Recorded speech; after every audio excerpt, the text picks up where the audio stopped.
애청자 여러분 안녕하세요. 은현서재 은현 인사드립니다. 또 오랜만에 인사드립니다. 더 자주 찾아뵙지 못해 죄송한 마음입니다. 오랫동안 영상을 올리지 못했는데 정말 많은 분들이 새로운 구독자로 함께 참여해주고 계십니다. 진심으로 고개 숙여 감사드립니다. 앞으로 더 좋은 책들을 소개하면서 들음을 통한 읽음의 기쁨을 드릴 수 있는 은현서재가 될 수 있도록 노력하겠습니다. 오늘도 지난 영상에 이어서 소개해드릴 책입니다. 어지러운 마음을 잡아줄 고전 한 줄의 힘. 조윤재 작가의 고전은 당신을 배신하지 않는다. 21세기 북스에서 펴냈습니다. 하루를 채우는 고전 한 줄. 어제와 다른 오늘을 만들기 위한 시작. 삶의 목적은 행복이고 그 행복을 주는 것은 배움이다. 아리스토텔레스. 고전의 삶은 향기롭습니다. 그 향기로운 삶을 오늘도 살아가시는 여러분들 되시기를 소망하면서 오늘 제2부 함께합니다. 제2부 내일의 삶을 채워줄 4가지 공부. 제1장 나를 완성하는 공부. 온전한 나의 삶을 살기 위하여. 습관이 오래되면 천성이 된다. 서경, 태갑상에는 습여성성, 즉 습관이 오래되면 천성이 된다는 말이 실려있다. 고대 중국의 탕왕 시절 명제상 이윤이 새롭게 왕이 된 탕왕의 손자 태갑이 제대로 나라를 다스리지 않고 방탕한 생활을 계속하자 했던 말이다. 몇 번에 걸친 훈계와 간언에도 말을 듣지 않고 불의한 행동을 계속하자 왕의 불의한 행동 습관이 마치 천성이 된 것 같다고 하며 강하게 질책했다. 이 고사에서 말하는 것은 습관의 부정적인 측면이다. 잘못된 행동을 계속하면 마치 본성처럼 되어 벗어나기 어렵다는 말이다. 한편 공자는 더 실감나게 습관의 중요성을 강조한다. 논어에는 본성은 서로 비슷하지만 습관에 의해 멀어진다 라고 실려있다. 타고난 본성은 어떤 사람도 비슷하지만 살아가면서 어떤 습관을 익히는가에 따라 서로 다른 인생을 살게 된다는 것이다. 좋은 습관을 익힌 사람은 바람직한 인생을 살지만 나쁜 습관을 익히면 그 인생은 바람직하지 않게 된다. 습관이라는 한자의 형태를 유심히 보면 그 의미를 잘 알 수 있다. 습은 어린 새가 날갯짓을 배우는 모습에서 나온 한자어다. 관은 마음을 하나로 꿰뚫어 묶어둔 모습이다. 여기서 미루어 보면 어린 시절부터의 습관이 중요하다는 것을 잘 알 수 있다. 어린 시절부터 같은 행동을 반복해서 마음이 묶이면 거기서 벗어나기 어렵다.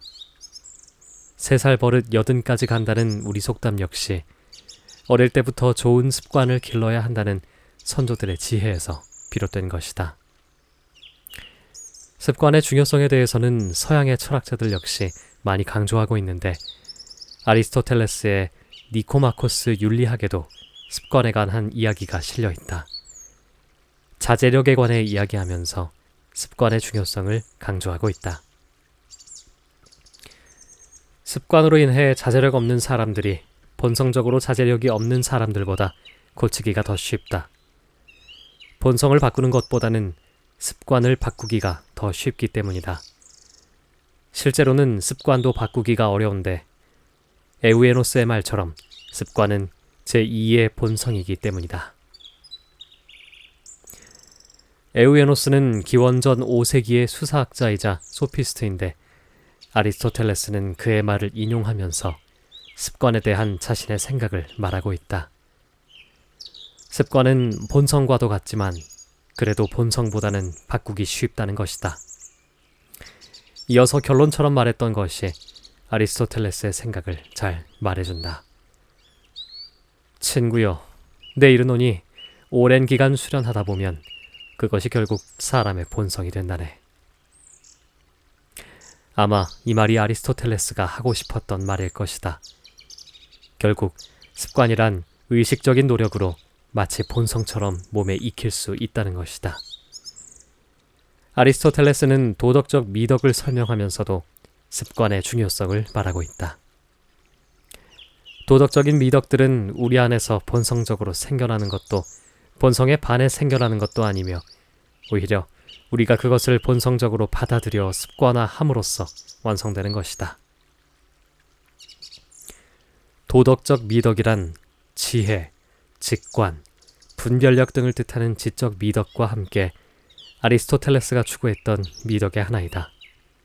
관대함, 명예로움, 진실함 등 사람의 도덕성을 말하는 것으로 이것들은 사람에게 본성적으로 있는 것은 아니지만 습관화하면 마치 본성처럼 체득할 수 있다는 것이다. 그래서 아리스토텔레스는 우리가 아주 어릴 때부터 어떤 습관을 들이느냐에 따라 사소한 차이가 아니라 큰 차이가, 아니 모든 차이가 생겨나는 것이다 라고 말했다. 습관은 이처럼 우리의 본성을 바꾸고 우리의 인생을 좋은 방향으로 이끌어 밝은 미래를 보장해준다. 습관이 큰 노력과 힘을 들이지 않고도 우리의 일상을 바꿀 수 있게 해주기 때문이다. 하지만 앞서 태갑 상해 고사에서 보았던 것처럼 나쁜 습관을 통해 우리 인생을 무너뜨리기도 한다. 결론적으로 말해 습관이란 인생의 성패를 좌우하는 가장 핵심적인 요소라고 할 수 있다. 그러면 우리의 습관은 뇌과학적으로는 어떤 메커니즘을 가질까? 현대 뇌과학자의 학설을 인용해보자. 우리의 뇌는 새로운 행동을 시작한 후 낯설음과 본능적인 거부감을 잊으려면 21일이 필요하다. 그리고 습관이 몸에 완전히 젖어들려면 무려 그 3배인 66일이 걸린다. 이러한 사실은 영국 런던 대학교 제인 워들 교수의 유명한 실험으로 증명됐다. 그는 마음먹은 행동을 얼마나 오랫동안 반복해야 습관이 되는가 하는 의문을 품고 일반인 참가자 96명을 대상으로 실험을 했다. 12주에 걸쳐 참가자들에게 점심 식사 때 과일 한 조각과 물 한 병 마시기, 저녁 식사 전에 15분 뛰기 등 건강에 도움이 되는 행동을 하나 선택해서 매일 반복적으로 실천하도록 했다. 그 결과 평균 66일이 지나면 자신의 의식적인 생각이나 의지가 없이도 행동할 수 있는 습관으로 형성됐다고 한다. 이 학설에 따르면 우리가 좋은 습관을 얻기 위해 필요한 시간은 평균 66일이다. 길다면 긴 시간이겠지만 한 번 얻게 되면 평생 내 것이 된다는 점으로 미루어 보면 그 시간을 아깝다고 여기는 사람은 없을 것이다. 아리스토텔레스가 말했던 것처럼 인생의 큰 차이를 만드는 가장 중요한 요소이니까. 공부에도 습관은 중요하다. 지혜를 가장 사랑했던 철학자들은 마치 공부가 자신의 삶인 것처럼 즐겁게 공부를 했다. 그리고 그 공부를 통해 인생의 행복도 찾았다.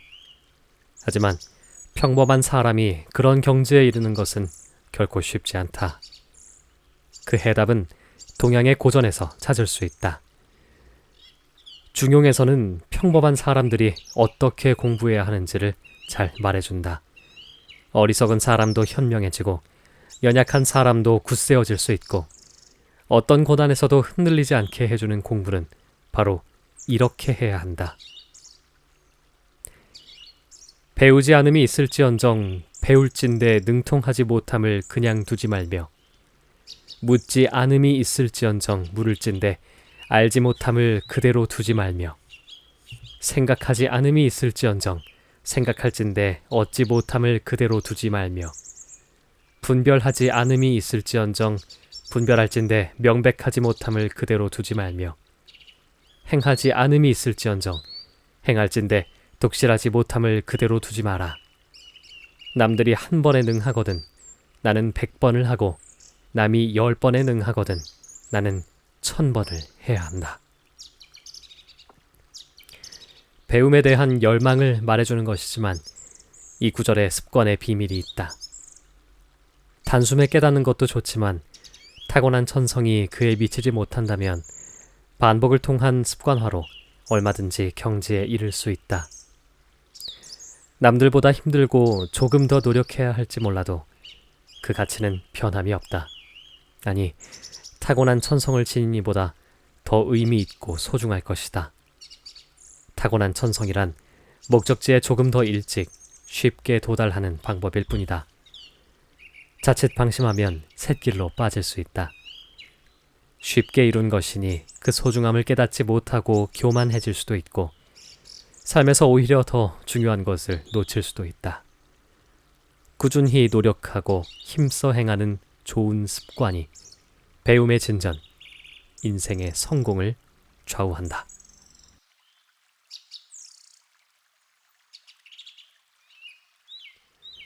제2장 품격을 높이는 공부.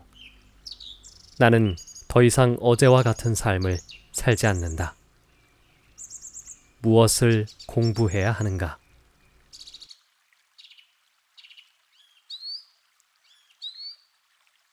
고대 그리스에서의 교육은 인본주의와 자유교양 교육의 특성을 가지고 있다. 그리스어로 파이데이아로 불렸는데 아동교육의 놀이에서 학교 교육을 거쳐 일반 교육으로 정착된 개념이다. 그리스인들은 비교적 자유로운 분위기에서 건강한 신체와 건전한 정신의 조화와 균형을 추구했으며 아름답고 선한 인간이 되고자 노력했다. 폭넓고 깊이 있는 공부를 통해서 젊은이들을 도시국가의 건전한 시민으로 키워내기 위함이다. 또한 여가와 다양한 취미 활동을 통해 삶의 질을 높이는 데도 중점을 두었다. 그래서 체육, 문법, 수학, 수사학, 음악, 지리학, 자연사, 철학 등 폭넓고 다양한 과목을 공부해야 했다.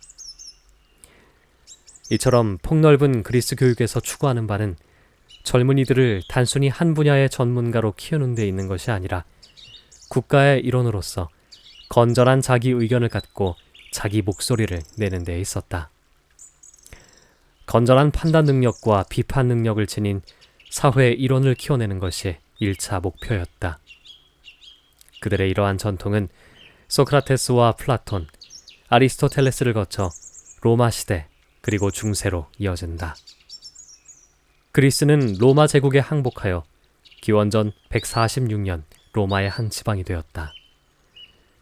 하지만 비록 국가적으로는 로마로 편입되었지만 그리스의 문화와 학문은 오히려 로마의 정신세계를 점령하게 된다. 교육 분야도 마찬가지로 그리스의 파이데이아는 로마의 후마니타스로 이어지게 된다. 로마 시대의 수필가 갤리우스는 다음과 같이 정의했다. 처음 라틴어 단어를 만들고 이 단어를 제대로 사용할 줄 알았던 옛사람들은 그리스인들의 진심 어린 마음과 모든 인간을 향해 평등하게 열려있는 호의를 뜻하는 파이데이아를 후마니타스라 불렀다.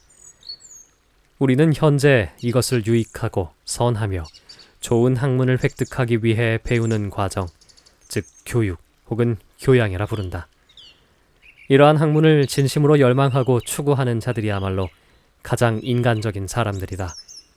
왜냐하면 이 학문에 열정을 갖는 것과 배우고자 함은 모든 생물 중 인간에게만 주어진 본성이기 때문이다. 그리스의 파이데이아가 로마의 후마니타스가 되면서 특기할 사항은 철학이 외면당했다는 사실이다. 역사는 통치자 개인의 영광을 위해 관심의 대상이 되었던 반면에 정치학의 범주에 있었던 철학은 철저히 통치자만의 학문이 되어 대중에게 제한될 수밖에 없었다. 로마는 그 당시 시대와 정치 상황에 맞게 대중을 설득하고 움직이게 만드는 수단인 연설에 가장 치중했다. 당대의 철학자들인 키케로와 세네카도 연설학과 연설에 도움을 주는 수사학에 치중하여 공부했고 여러 저서들을 남겼다. 이들은 특히 그들 자신의 연설뿐 아니라 최고 권력자인 황제들의 연설문을 만들어줌으로써 통치에 도움을 주기도 했다. 하지만 역설적으로 황제들은 그들의 능력을 시기했고 그들을 죽이려고 도모하기도 했다. 대중을 움직이는 연설의 힘을 두려워했기 때문이다.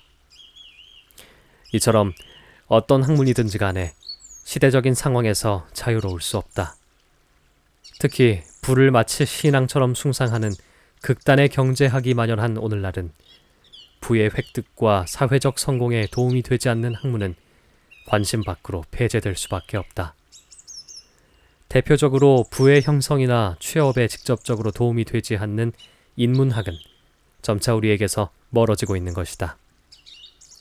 대학에서 취업률이 낮은 학과를 폐지하는 현상은 이와 같은 맥락에서 해석할 수 있다. 학문의 전당이 되어야 할 대학조차도 자본의 논리 앞에서 무력할 수밖에 없는 시대가 된 것이다.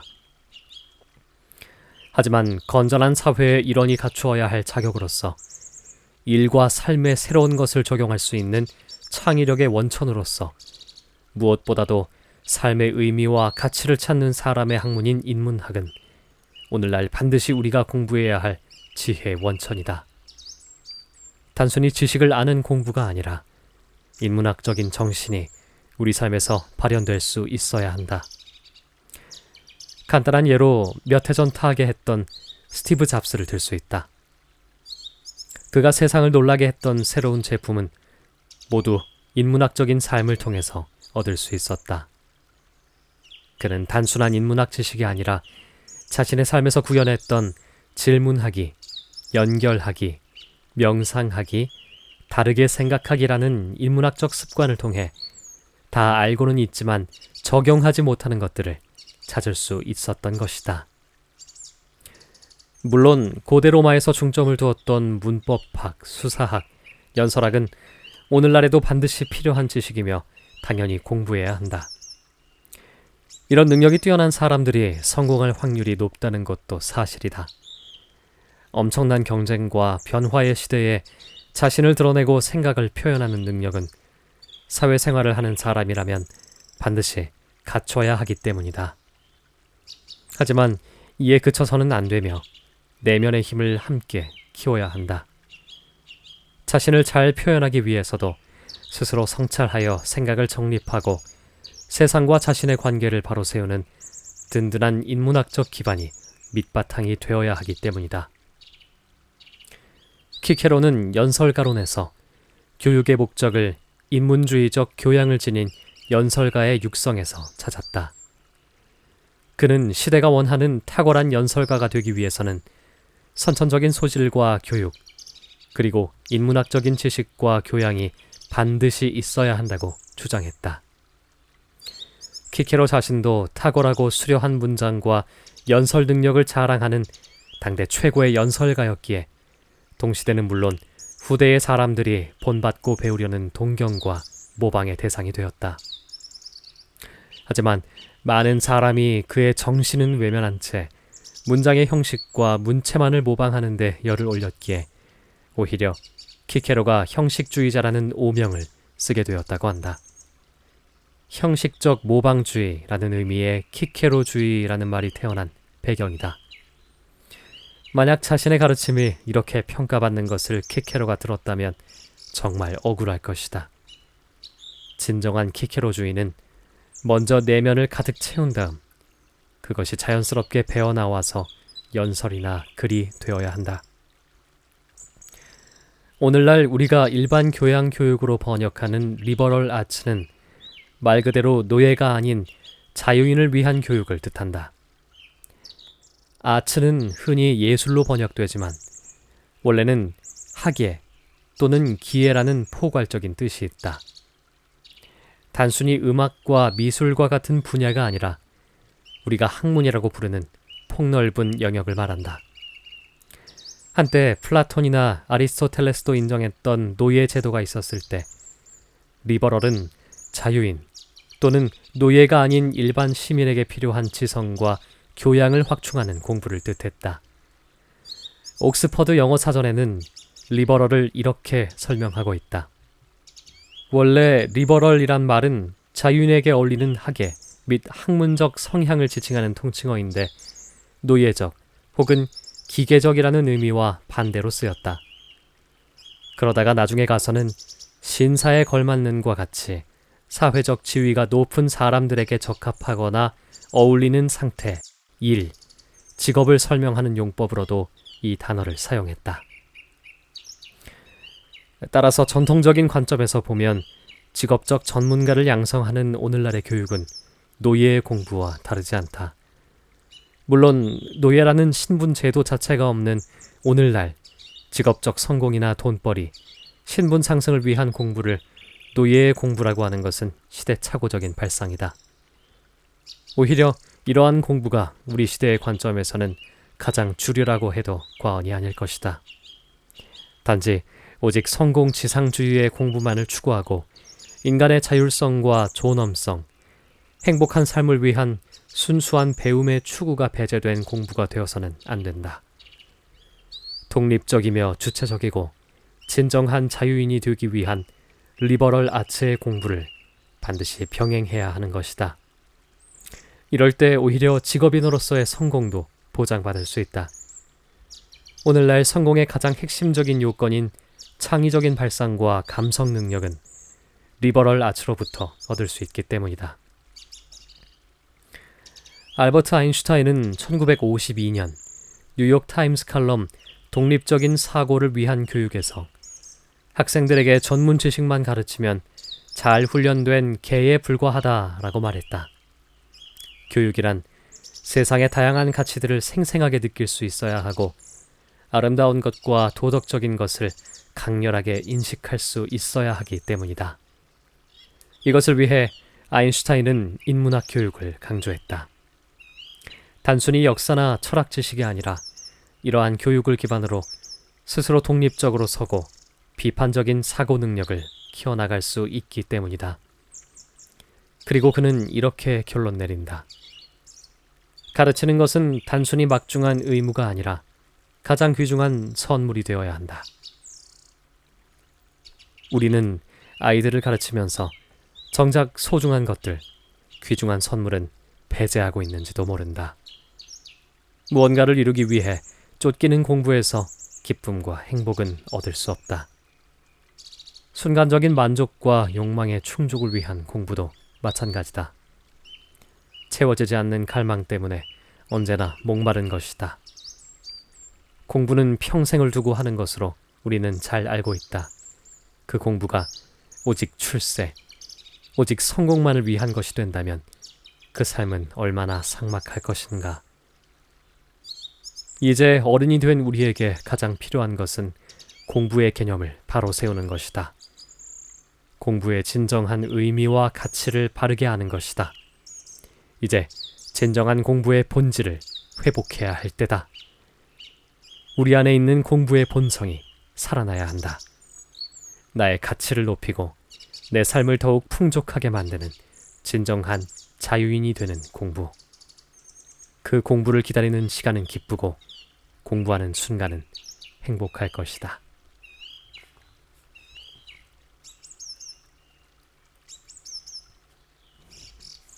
제3장 삶과 사람에 대한 공부. 본질을 깨달아 핵심을 통찰하다. 배움이란 무엇인가? 그리스 7현 중에서 첫손에 꼽히는 탈레스는 여러 가지 재미있는 일화들로 잘 알려진 철학자다. 밤하늘을 관찰하기 위해 하늘을 보다가 웅덩이에 빠져 하녀에게 비웃음을 당했다는 이야기는 아마 들어본 적이 있을 것이다. 우주의 이치를 탐구하는 분이 발 앞에 웅덩이도 못 보십니까? 라는 하녀의 말은 학문에 빠져 세상 물정에 어두운 학자들을 비웃는 말로 많이 인용된다. 하지만 이 이야기를 두고 플라톤은 진정한 철학자의 모습이라고 자랑스럽게 여기기도 했다. 열정과 몰입이 없이는 어떤 것도 제대로 이룰 수 없다는 것을 위대한 학자들은 이미 잘 알고 있었으니까. 흔히 소크라테스의 말로 잘 알려져 있는 너 자신을 알라는 말도 저작권이 그에게 있다고 주장하는 그리스 시인도 있다. 그 무엇보다도 인간이 무엇인지, 인간으로 태어났다면 무엇을 해야 하고 무슨 일을 겪어야 하는지에 대한 철학적인 탐구가 그로부터 시작됨으로써 철학의 아버지라고 불리는 사실만으로도 충분히 존재감이 있다고 할 수 있을 것이다. 탈레스는 영혼 불멸설을 주장했던 첫 번째 사람으로 꼽힌다. 이후 피타고라스, 소크라테스 등으로 영혼 불멸설은 이어져 내려왔다. 수학자로도 잘 알려진 피타고라스는 자신이 전생에 살았던 것을 모두 기억하고 있다고 주장했다. 아이타리데스라는 인간으로 가장 먼저 세상에 태어났던 그는 에우포르도스, 에우포르보스, 헤르모티보스, 그리고 피로스를 거쳐 피타고라스로 태어났다는 것이다. 헤르메스라는 신의 아들이라고 자신의 출생을 소개하면서 살아있는 동안은 물론 죽은 뒤에도 자신에게 일어난 일을 모두 기억하는 능력을 아버지로부터 얻게 되었다고 한다. 오늘날의 사고로도 마찬가지지만 그 당시에도 워낙 파격적인 주장을 펼친 덕에 그의 주장은 상반된 평가를 받았다. 어쨌든 스스로 확신했던 피타고라스는 물론 그 당시에 많은 사람이 그것을 사실로 믿었다. 소크라테스는 대화편의 여러 책에서 윤회 사상을 기본으로 한 영혼 불멸을 주장하며 구체화했다. 제자 플라톤이 쓴 책 국가의 마지막 부분에서 그는 전사했다가 다시 살아났던 에르라는 병사의 이야기를 통해 영혼 불멸설을 증명했다. 에르는 전사 후 고향으로 운구되었고 열 이틀째 되는 날 화장을 위한 장작더미 위에서 다시 살아났다. 그에 따르면 사람들은 죽게 되면 올바른 삶을 살았던 사람들은 하늘로 올라가고 불의한 일을 했던 사람들은 자신이 행한 일에 표차를 달고 아래로 내려간다. 마찬가지로 같은 곳을 통해서 사람들이 다시 땅으로 오기도 하는데 지난 생에서 자신이 행했던 일들의 10배를 보상하고 약 1000년 후의 땅으로 오게 되는 것이다. 이들은 제비 뽑기를 통해 다음 생에서의 삶을 선택한 다음 망각의 들판으로 나온다. 그리고 망각의 강으로 가서 일정량의 물을 마심으로써 자신의 모든 일을 잊어버리고 다시 태어나게 된다. 하지만 에르는 망각의 물을 먹는 것을 금지당했고 죽은 후의 세상에 대해 사람들에게 말해줄 수 있게 되었던 것이다. 이러한 영혼 불멸의 사상을 통해 소크라테스는 모든 철학자, 즉 지혜를 사랑하는 사람들은 죽음을 두려워해서는 안 된다는 주장을 편다. 죽음은 참된 삶을 획득하는 데 방해가 되는 몸으로부터 순수한 사고와 추론을 할 수 있는 영혼이 해방되는 것이므로 참된 존재에 대한 삶을 추구하는 철학자들은 죽음을 열망한다는 것이다. 그리고 그 역시 즐거운 마음으로 독배를 들므로써 자신이 결코 이론으로만 주장하는 사람이 아니라 삶을 삶으로 실천하는 진정한 철학자라는 것을 증명했다. 우리는 혼이 불멸하며 어떤 악도, 어떤 선도 감당할 수 있다는 것을 믿고 끊임없이 향상의 길을 나아가며 가능한 방법을 다해 지혜와 정의를 추구해야 한다. 이러한 소크라테스의 주장은 결국 저 세상에서의 행복만을 위해서가 아니라 우리가 살아가는 이 세상에서 지혜와 정의를 추구하는 삶을 살아야 한다는 권유인 것이다. 소크라테스는 자신의 영혼 불멸의 사상을 기반으로 배움이라는 것은 모두 지난 생에서 알고 있던 것의 상기라고 주장한다. 망각의 강에서 물을 마심으로써 잊어버린 것들이 같거나 유사한 대상들을 통해 다시 떠올리게 된다는 것이다. 이처럼 혼은 불멸일 뿐더러 여러 번 태어났으므로 그리고 또한 이승에서의 것들과 저승에서의 것들을 모두 보았기 때문에 무엇 하나 배우지 못한 것은 없다네. 그래서 훌륭함에 관해서건 또는 다른 것들에 관해서건 혼이 적어도 이전에 알고 있었던 것들을 상기해낼 수 있다는 것은 놀랄만한 일이 아닐세. 온 자연이 동족 관계에 있고 또한 혼은 모든 것을 배웠으므로 하나만이라도 상기하게 된 사람이 이를 사람들은 배움이라고 부르지만 다른 모든 것을 찾아내지 못하라는 법은 없네. 그가 용기가 있고 탐구를 함에 있어서 지치지만 않는다면 말일세. 상기는 스스로 근원적으로 사유함으로써 진리를 찾는 행위라는 것이 핵심이며 우리가 저절로 배움을 얻는 것이 아니라 감각들을 사용해 진리를 얻는 자발적 노력이 전제되어야 한다. 그것이 스스로 사유를 통해 얻는 것이든 배움을 주는 교사를 통해 얻는 것이든 마찬가지다. 메논에서 상기론을 증명하기 위해 동원된 노예 역시 소크라테스가 문답을 통해 이끌어줌으로써 어려운 기하학 문제를 풀 수 있었다. 소크라테스는 단지 그리스어만 알 뿐 다른 지식은 전혀 없는 노예 소년을 통해 이것을 증명한 후 대화 상대자 메논에게 이렇게 말했다. 지금의 경우에도 이 노예 소년에게는 마치 꿈에서처럼 이들 의견들이 일깨워진 것일세. 누군가가 그에게 같은 것들을 여러 차례에 걸쳐 여러 가지 방식으로 질문하게 되면 그는 마침내 이것들에 관해서 어느 누구 못지않게 정확하게 인식하게 될 것이라는 것을 자넨 알고 있네. 그러니까 아무도 가르쳐주는 일 없이 다만 질문만 할 뿐인데도 스스로 제 안에서 지식을 되찾아 인식하게 되는 거겠지. 스스로 자신 속에 있는 지식을 되찾는다는 것은 상기하게 되는 것이 아니고 무엇이겠나. 물론 소크라테스의 배움은 상기라는 관점을 지금 우리의 사고체계로 그대로 받아들이기는 어렵다. 하지만 그것을 인정하든 인정하지 않든 현명함과 배움을 추구하는 삶이 결코 헛되지 않다는 것을 우리는 잘 알고 있다.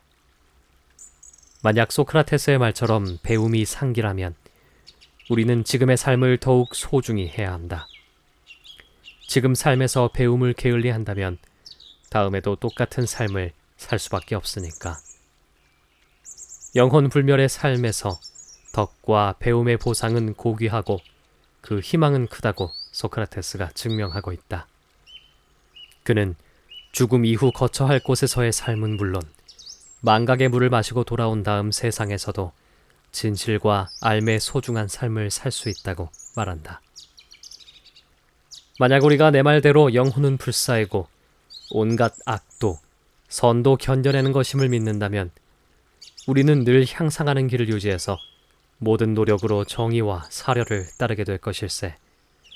그렇게 함으로써 이 세상에 머무는 동안에도 또 경기의 승리자가 여러 가지 상품을 모으러 다니듯이 우리가 정의의 상을 받을 때에도 우리는 자신에게만이 아니라 신들께도 다정한 친구일 수가 있겠고 이 세상에서건 내가 이야기한 천년의 여행길에서건 우리는 행복하게 지낼 수 있을 걸세.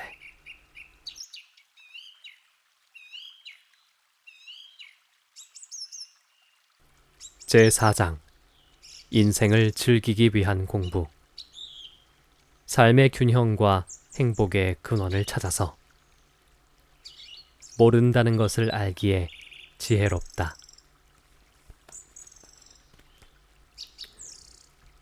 만일 제가 지혜를 가지고 있다면 그것이 어떤 종류의 지혜인가에 대해 여러분이 신뢰할 수 있는 증인을 내세우려 합니다.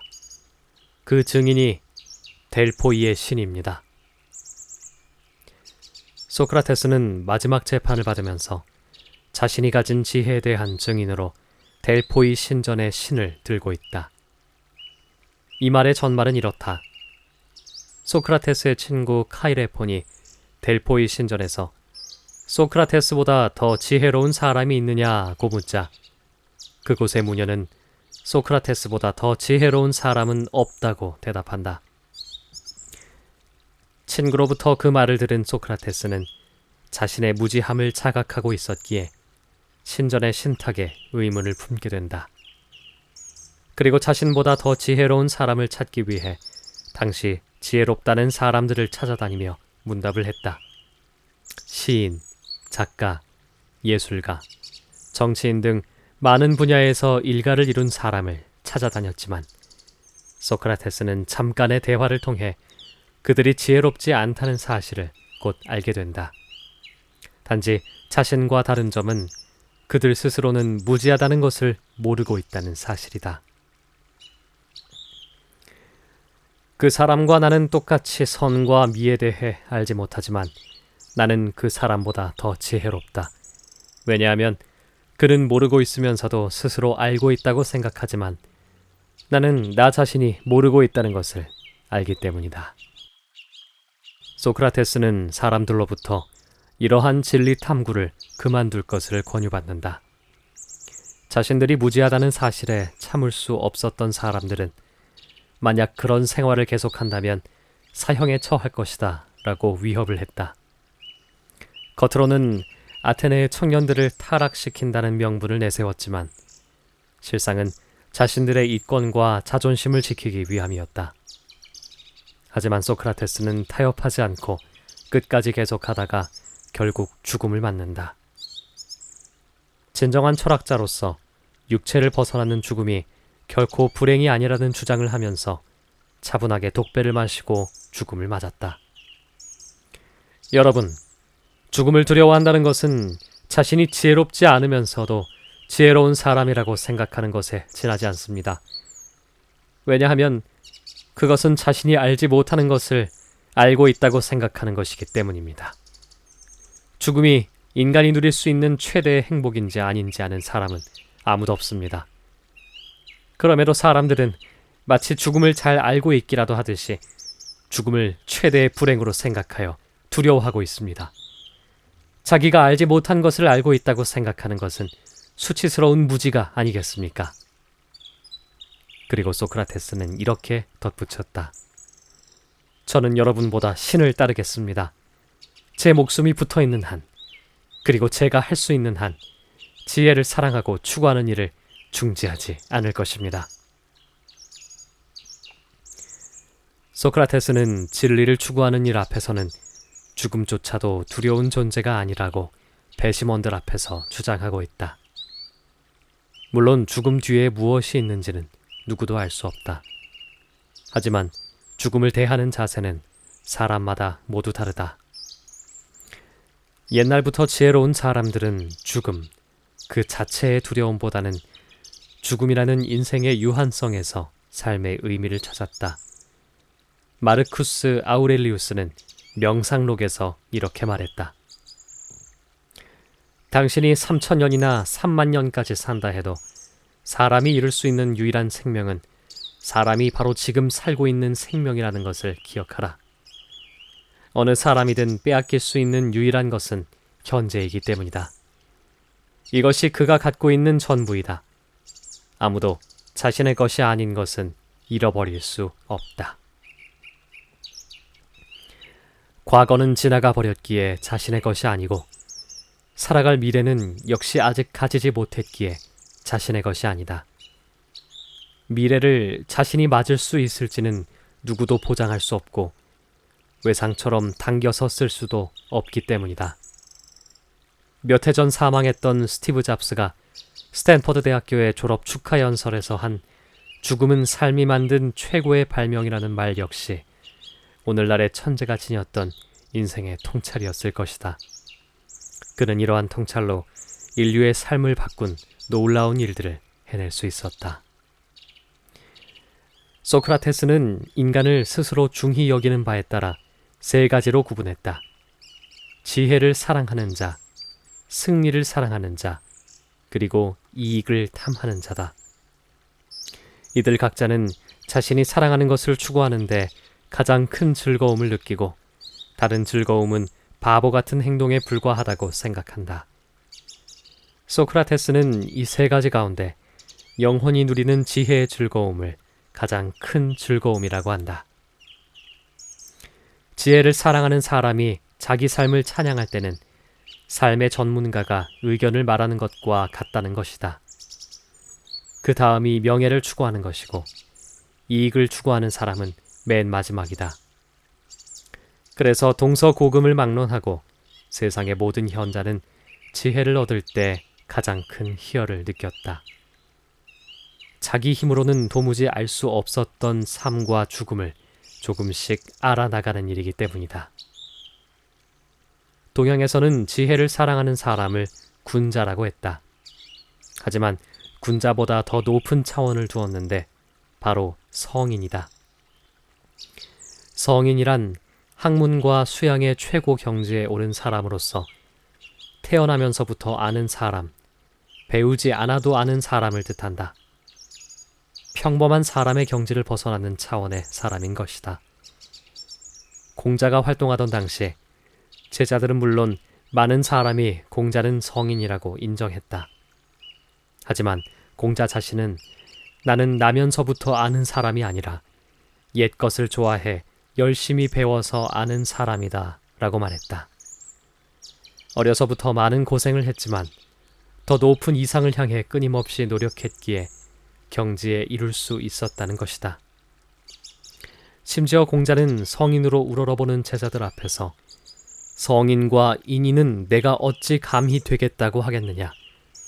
다만 이 도리를 배우고 본받은 것을 가르치는데 게을리하지 않을 따름이다 라고 공개적으로 선언하기도 했다. 스승의 이 말을 듣고 제자 공서화는 이렇게 대답했다. 바로 그것이 우리 제자들이 감히 배울 수 없는 것입니다. 스승의 학문을 흉내낼 수 있을지 몰라도 최고의 경지에 올라서도 자신을 내세우지 않고 겸손하게 낮추며 노력하는 자세는 감히 따를 수 없다는 것이다. 이처럼 그의 가르침은 항상 자신의 부족함을 인정하는 성찰을 바탕에 두었다. 다른 사람을 탓하기에 앞서 먼저 스스로 돌아보기를 권했고 자기 자신에게도 마찬가지였다. 공자나 소크라테스와 같은 위대한 철학자들은 모두 아는 것이 없다는 자각에서부터 열심히 배움을 추구했고 진실을 얻기 위해 노력했다.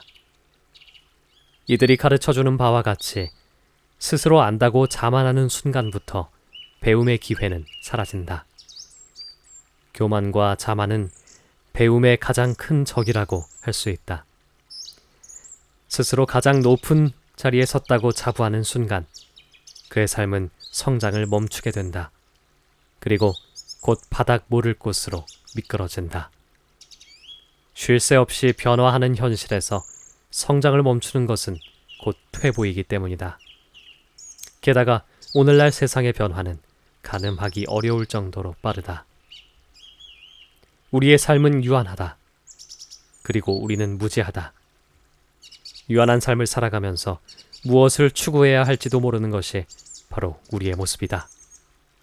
물론 소크라테스가 말했던 세 가지, 지혜와 명예, 그리고 이익 중 무엇을 선택하든지 그것은 개인의 자유다. 오늘날의 시대에 그것을 두고 옳다 그르다 말할 수는 없다. 하지만 무엇을 추구하든 그 바탕이 되는 것은 지혜다. 지혜가 없으면 명예도 부도 제대로 얻을 수 없다. 우리는 인생의 목표를 부와 명예에 두고 끊임없이 추구하지만 부와 명예를 얻게 해주는 것도 지혜이며 그것을 바르게 사용하게 하는 것 역시 지혜다. 무엇보다도 지혜를 기반으로 하지 않는 삶은 진정한 삶의 의미와 가치를 관조할 수 없다. 지혜를 추구하는 삶. 그 시작은 언제나 낮아진 나 자신이다. 그리고 오늘이다. 오직 나만의 것인 오늘 하루를 충실히 채워나갈 때 더 나은 내일이 열린다. 지혜의 문이 열린다.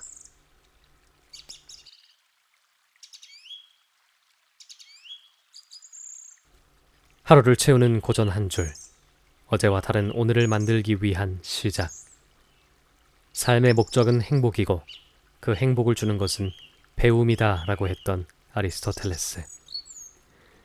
우리가 매일 마주하는 수많은 고민과 선택의 갈림길은 오래전 위대한 학자들도 똑같이 했던 인생의 고민들이다.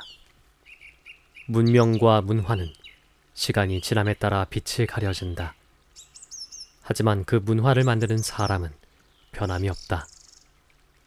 사람에 관한 학문인 인문학은 오늘날에도 그리고 미래에도 변함없이 가치를 가진다.